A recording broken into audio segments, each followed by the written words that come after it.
Mi nombre es Prisca Romo y se analizarán algunos puntos importantes del caso Importadora y Exportadora Mexitalia S.A.de.C.V. Primeramente, la autoridad no logra comprobar que la declaración en factura no cumple con los requisitos de no coincidir con los números de exportador autorizado conforme a los modelos emitidos por la Comunidad Europea. Que si bien es cierto que la declaración en origen se debe apegar en lo dispuesto en la regla 231 de la decisión 2-2000 del Consejo Conjunto de la Unión Europea con México,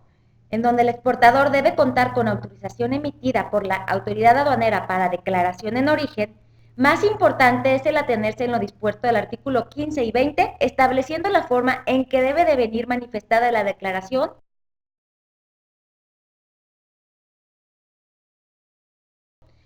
Lo anterior se complementa con la siguiente jurisprudencia que cito. Así, para determinar la aplicabilidad del trato preferencial que recoge la regla 231,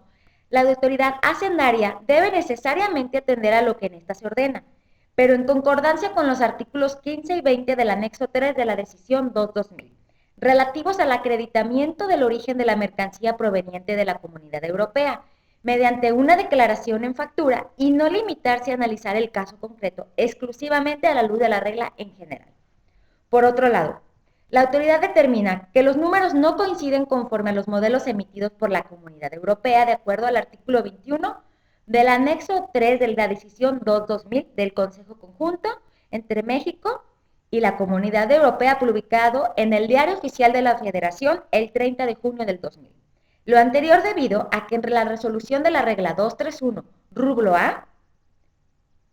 el número de exportador autorizado se conforma por la combinación 001, diagonal RM, diagonal 99 para mercancía origen Italia. No obstante, se declara como M-FI 0002282. Así las cosas, la autoridad determinó que el importador no presentó un documento válido que compruebe el país de origen es distinto de China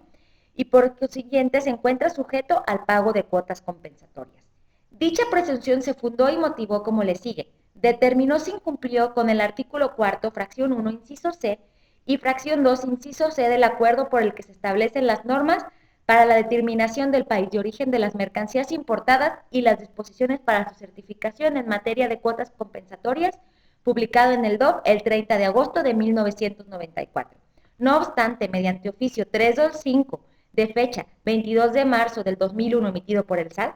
se ratificó el criterio promovido por la Karen, señalando en términos generales que sí es posible presentar la declaración en factura para efecto del acuerdo por el que se establecen las normas para la determinación del país de origen de mercancías importadas y las disposiciones para su certificación en materia de cuotas compensatorias, en virtud de que efectivamente se considera como una prueba o reconocimiento de origen de las mercancías para solicitar trato arancelario preferencial que establece la decisión 2-2000.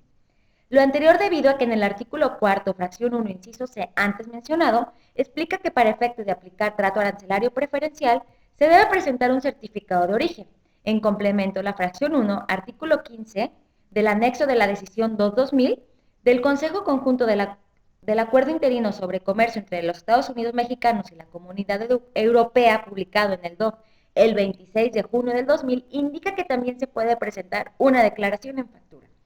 Por lo anterior, se debe aceptar la declaración en origen como prueba para comprobar que el país de origen es distinto de aquel que realiza prácticas desleales de comercio exterior, a pesar el número de exportador autorizado es incorrecto, ya que este es solo indicativo, como se explicó, y no se coincide con la justificación realizada para llegar a la supuesta presunción. Por otro lado, conforme al artículo 2 del acuerdo que identifica las fracciones arancelarias de mercancías sujetas al pago de cuotas compensatorias, la autoridad no pudo aplicar simplemente dicho acuerdo para efecto de determinar que la mercancía se encuentra sujeto al pago de cuotas compensatorias, ya que además de la declaración en origen, se tuvo que haber valorado otros elementos para determinar si es origen Italia y no de un país que realiza prácticas desleales de comercio exterior. En la jurisprudencia, certificado de origen, caso en que su valoración debe realizarse en forma adminiculada con otros elementos probatorios a efectos de conocer el origen de las mercancías, podría aplicar también para la declaración en factura, en donde además de la declaración se debieron haber valorado otros elementos para determinar el país de origen. Ahora bien, haciendo un supuesto en donde el importador no hubiera cumplido con los requisitos de la decisión multicitada, derivado del TLQ, sí se podría presentar posteriormente mediante recurso de revocación conforme al artículo 94 de la Ley de Comercio Exterior o juicio de nulidad, un certificado de origen a posteriori debidamente llenado para efecto de demostrar que las corbatas son origen Italia. El artículo 17 de la decisión establece que se puede expedir un certificado de circulación EUR1 después de la exportación si no se expidieron en el momento de la exportación por errores u omisiones involuntarios o se demuestra satisfacción de las autoridades aduaneras o autoridad gubernamental competente, que se expidió un certificado que no fue expedado a la importación por motivos técnicos. A pesar no habla del error en la declaración del origen, el certificado de origen a posteriori podría ser presentado ya que la autoridad en el país de origen, para efecto de poder expedirlo, debe primeramente comprobar que las corbatas son originarias y por consiguiente el país importador, que en este caso es México, debiera tomar en cuenta el certificado como prueba de origen. Lo anterior se complementa con la jurisprudencia que nos dice cuotas compensatorias no es procedente su aplicación cuando se acredita con un certificado de origen válido que el país de origen de la mercancía es distinto del país que exporta en condiciones de prácticas desleales de comercio internacional. Por otro lado, en el caso del importador Mexitalia deseara revocar ante el Tribunal Federal Administrativo o Poder Judicial de la Federación la decisión final del PAMA levantado en el despacho aduanero de la mercancía, estos dos órganos podrían resolver que a pesar el número de exportador utilizado es incorrecto, sí procede el trato arancelario preferencial y por consiguiente determinar que es origen Italia y no se encuentra el pago de cuotas compensatorias. Lo anterior en virtud de la tesis que a continuación cito. La autoridad hacendaria debe necesariamente atender a lo que en esta se ordena, pero en concordancia con los artículos 15 y 20 del anexo 3 de la decisión 2-2000,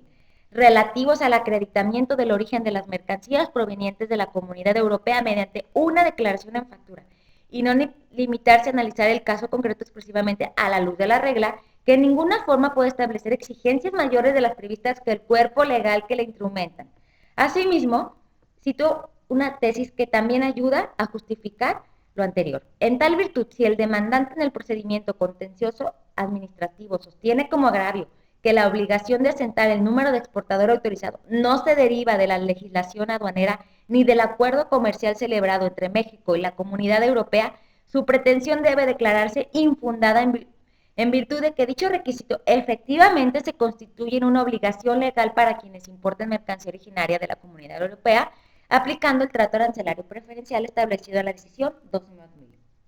Esto es todo y muchas gracias.